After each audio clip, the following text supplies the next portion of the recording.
Minha irmã me deu tudo o que eu sempre quis, disse meu pai, ela deu a esta família um verdadeiro legado. Os ombros do meu filho caíram e ele sussurrou, então, eu não faço parte disso. Olhei para a mesa, levantei meu copo e, sem pensar duas vezes, anunciei, então, acho que cansei de pagar por esse legado. Meu pai já estava no terceiro copo quando ergueu o vinho como se fosse coroar alguém rei. Estávamos à mesa de jantar do Long Oak, aquela que eu ajudara a pagar 2 anos atrás, quando começaram a reformar a casa para os netos. Todos estavam lá, meus pais, minha irmã Lauren e seus 2 filhos, eu e meu filho Ethan. Era para ser nosso jantar pré-natal, casual e acolhedor, mas nada na casa deles é mais casual. Ele se levantou no meio do jantar, um pouco cambaleante, sorrindo para Lauren como se só ela existisse. Minha irmã me deu tudo o que eu sempre quis, ela deu a esta família um verdadeiro legado. Meu garfo parou no ar, olhei para Ethan e o vi congelar, encarando o prato, pescando devagar. Ele não é do tipo barulhento, é pensativo, quieto e, em momentos assim, dolorosamente educado. Instintivamente me inclinei, e ele sussurrou, então, eu não faço parte disso. Não levantou o olhar, não precisava, o peso daquelas palavras me atingiu como um soco no estômago, e meu pai continuava sorrindo para os filhos de Lauren como se estivessem sentados em um trono feito de medalhas e troféus de feira de ciências. Peguei meu copo, não planejava dizer nada, realmente não, mas quando olhei para meu pai, algo em mim quebrou, então, acho que cansei de pagar por esse legado. O ambiente mudou, não fisicamente, mas algo real mudou naquele silêncio que se seguiu. Minha mãe me olhou como se eu tivesse dado um tapa em alguém, meu pai piscou, depois bufou, tentando rir, fingindo que não acabará de declarar publicamente que meu filho não fazia parte da história verdadeira da família. Começou a falar novamente, tentando suavizar, mas não pediu desculpas, só repetia o mesmo, como os filhos de Lauren estavam se destacando, como eles seriam os responsáveis por carregar o nome da família, mesmo que um tivesse 12 anos e o outro 7, como se Ethan, que construiu seu próprio computador aos 15 e dava aulas para crianças mais velhas gratuitamente, fosse invisível. Lauren não disse nada a princípio, só me olhou com uma expressão estranha, como se estivesse dividida entre revirar os olhos ou pegar a garrafa ela mesma. Os filhos dela mergulhavam na comida, alheios. Ethan permaneceu quieto, como se já tivesse ouvido aquilo antes. Talvez tivesse, talvez eu não tivesse notado. Talvez eu estivesse ocupado demais tentando manter a paz para perceber o quanto ele se sentia sempre o extra. Deixei meu copo na mesa. Chega, só para ficar claro, esta é a última coisa que vou pagar nesta casa. Minha mãe abriu a boca, mas não esperei. Levantei-me, beijei Ethan na cabeça e saí da sala de jantar. Não bati a porta, não precisava, mas sabia que isso não tinha acabado, nem de perto. Ainda não tinha chegado ao carro quando Lauren me seguiu. Estava descalça e murmurou algo sobre o frio, mas dava para ver que não estava apenas verificando como eu estava. Parecia irritada, mas não comigo. Ela me alcançou e disse, então, foi algo, hein? Acendi um cigarro, nem fumo regularmente, é só um vício de emergência, e dei de ombros. Lauren respondeu, sabe, ele sempre foi assim, mas isso não é certo, você sabe disso, né? Eu disse que sabia, mas isso não fez a dor diminuir? Ela se apoiou no banco do passageiro e suspirou. Olha, eu não pedi para ser a filha perfeita. Você acha que eu gosto de ver meus filhos sendo exibidos como cães de exposição toda vez que viemos aqui? Fiquei quieta. Então ela disse que eu nunca deixaria ninguém falar uma coisa dessas para Ethan se ouvisse. Você sabe disso, não sabe? Foi quando realmente a olhei e percebi algo estranho. Ela não estava apenas tentando amenizar as coisas, ela estava com raiva, aquela raiva contida e silenciosa que só quem está exausto de ser pisoteado consegue sentir. Ele voltou para dentro depois disso, mas eu não. Peguei Ethan e fomos embora. Disse à minha mãe que tínhamos que alimentar o cachorro. Não temos cachorro, mas não importava. Na manhã seguinte, recebi uma mensagem do meu pai, sem desculpas, apenas uma linha: não deixe seus sentimentos atrapalharem suas responsabilidades familiares. Li em voz alta para Ethan, mas para que ele ouvisse o quão absurdo soava. Ele não riu, apenas voltou para o dever de casa. No fim da semana, começaram as ligações. Primeiro minha mãe, perguntando se eu tinha conseguido enviar o pagamento final para o empreiteiro. Alguns dias depois, lembrando que o encanador estava com o cronograma apertado, eu disse que não tinha esquecido de nada, apenas não pagaria. Silêncio. Depois ela disse, mas já dissemos a eles que estava coberto. Respondi para ligarem de volta. Naquele fim de semana, Lauren e eu nos encontramos para tomar um café. Ela estava abatida, disse que minha mãe ligava sem parar, tentando fazer com que ela culpasse a mim, mas Lauren não cedeu. Palavras dela, literalmente, você não é quem deve se sentir culpada aqui. A fissura começou a aparecer rápido, meu pai deixou um recado dizendo que eu estava atrapalhando todo o processo, como se fosse uma estagiária preguiçosa. Depois minha mãe ligou novamente, a voz tensa, perguntando se eu realmente ia deixar o banheiro de hóspedes inacabado com visitas chegando em janeiro. Respondi, talvez conte a eles sobre o legado. Ela desligou. Eles não esperavam que eu realmente parasse, que eu não voltasse rastejando como sempre fiz, oferecendo pagar a diferença só para manter tudo tranquilo, e aqui está a parte para a qual eles não estavam preparados. Lauren também não cedeu, quando ligaram para ela pedindo ajuda para financiar o restante da reforma. Ela riu, disse que deveriam ter pensado nisso antes de tentar reescrever a definição de legado familiar. Foi aí que tudo realmente começou, a dissolução, a amargura e a lenta percepção de que talvez, só talvez, eles subestimaram as duas filhas. Na segunda semana de janeiro, a casa começou a se voltar contra eles. Foi assim que Lauren descreveu, os azulejos do corredor haviam sido arrancados, mas nunca substituídos. O banheiro de hóspedes tinha canos expostos e um buraco onde o espelho deveria estar. A moldura de gesso permanecia na garagem, intocada, ao lado de uma pilha de faturas não pagas. Eu sabia disso tudo porque minha mãe, do seu jeito dramático de sempre, me enviou uma foto da cozinha com uma legenda: "É assim que você quer que o legado do seu pai fique?" Eu não respondi. O que eu queria era que eles lembrassem do rosto de Ethan naquela noite, de como permitiram que um garoto de 17 anos encolhesse na cadeira porque não pertencia ao legado deles, mas isso não importava para eles, importava as reformas, o que os vizinhos pensariam, terminar as coisas não porque precisassem, mas porque queriam que tudo parecesse impressionante. Uma semana depois, meu pai ligou e deixou um recado de voz. O tom dele estava diferente, controlado, mais sério do que o habitual. Ele disse: "Sempre apoiamos vocês desde pequenas, não acho justo nos punirem agora por um mal-entendido." Ouvi a mensagem 2 vezes e então a encaminhei para Lauren. Ela me ligou imediatamente e disse: "Ah, então agora voltamos para o nós criamos vocês um ponto."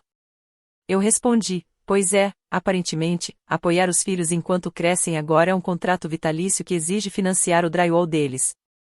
Lauren não apenas riu, ela me contou algo que eu não sabia. Acontece que minha mãe tinha perguntado ao filho mais velho dela, Aaron, de 12 anos, se ele achava que a casa da avó ainda era bonita. Mesmo que algumas pessoas tivessem decidido não ajudar mais, ela tentou transformar seu próprio neto em mensageiro. Aaron contou a Lauren naquela noite, e Lauren perdeu a paciência. Ligou para a mãe, disse que nunca mais trouxesse seus filhos para isso, e lembrou que ela nunca tinha pedido nenhum dos elogios que despejavam sobre os meninos dela. Minha mãe disse: "Eu só pensei que você entenderia o quanto isso é difícil para nós."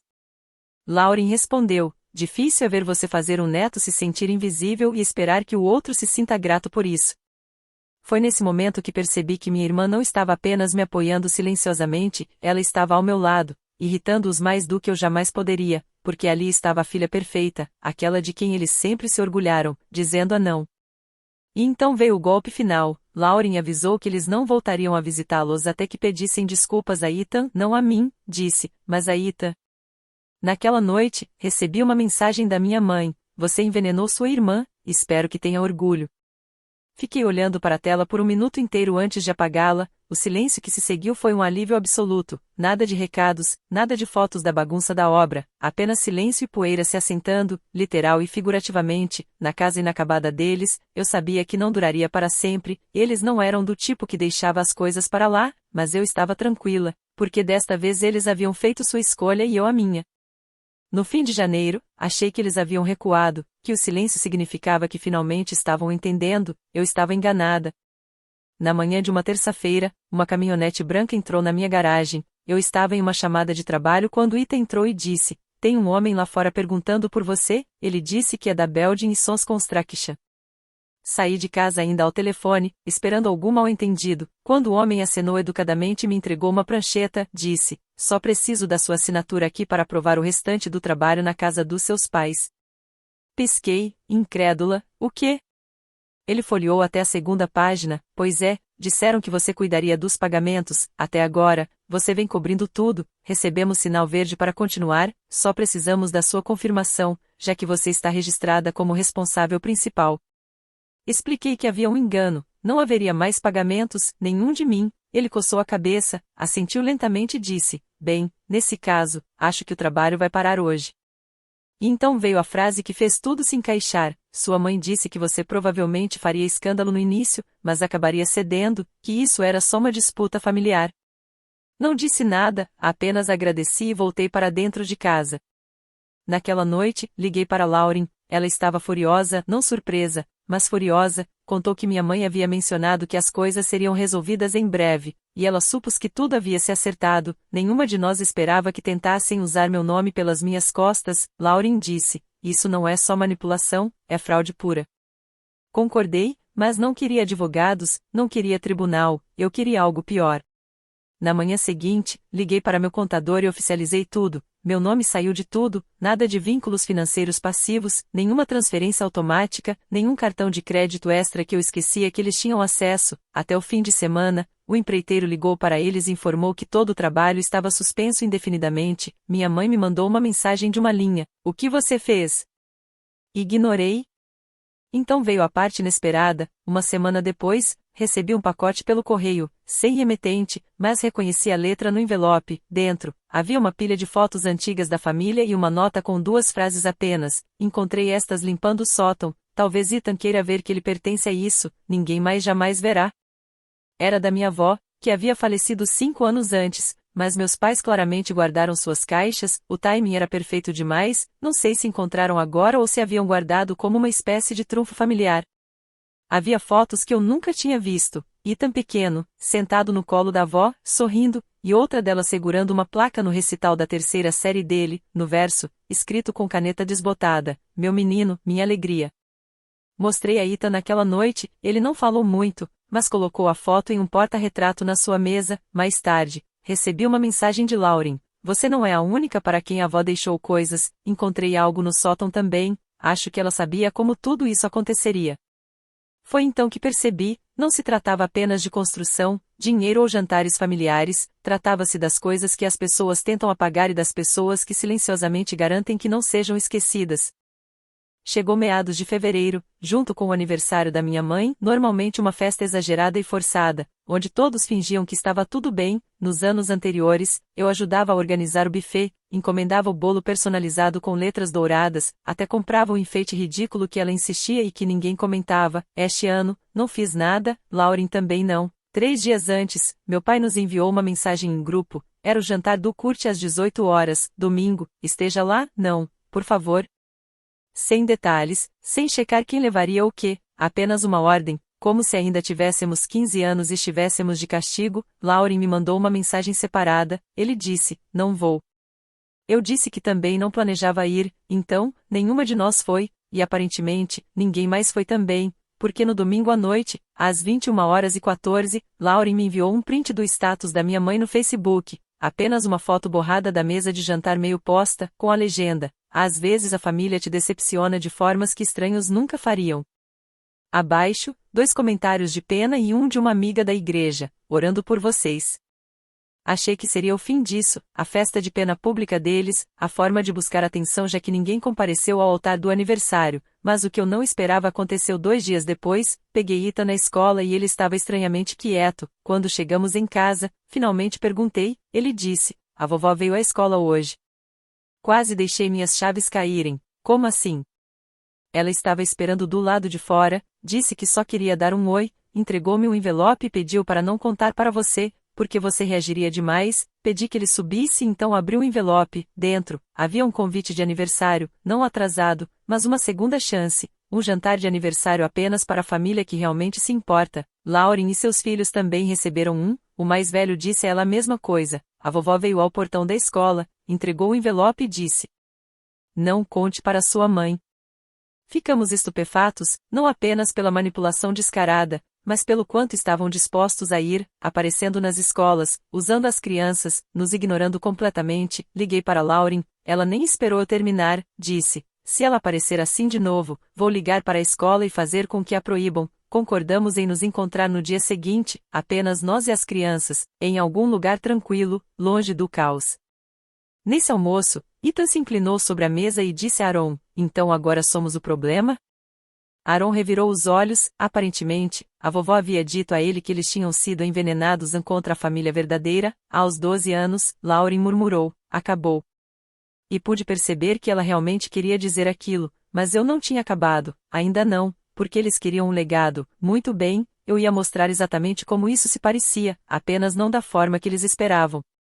Uma semana depois, Lauren e eu fizemos algo que não fazíamos há anos. Sentamos e fizemos um plano, não uma vingança mesquinha, nada dramático ou ilegal, apenas algo real, silencioso, permanente. Começou com uma conversa com Ethan, perguntei se ele se lembrava da foto da vovó, aquela com a nota, ele assentiu, perguntei se queria fazer algo com ela, algo maior do que apenas colocar no porta-retrato, e ele disse, estive pensando nisso.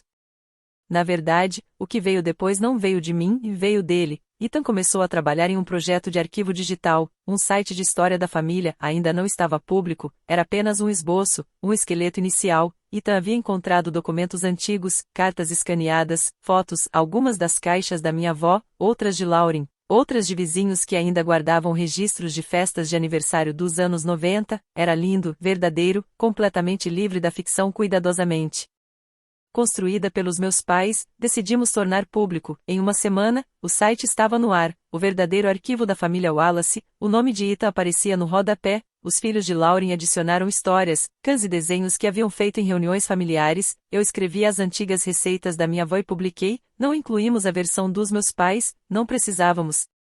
E aqui está o ponto crucial, as pessoas amaram, familiares distantes, primos que não víamos há anos, começaram a nos enviar e-mails agradecendo, um deles até mandou uma foto de casamento, com minha mãe grávida de mim, Ethan publicou com a legenda, o começo do nosso ramo.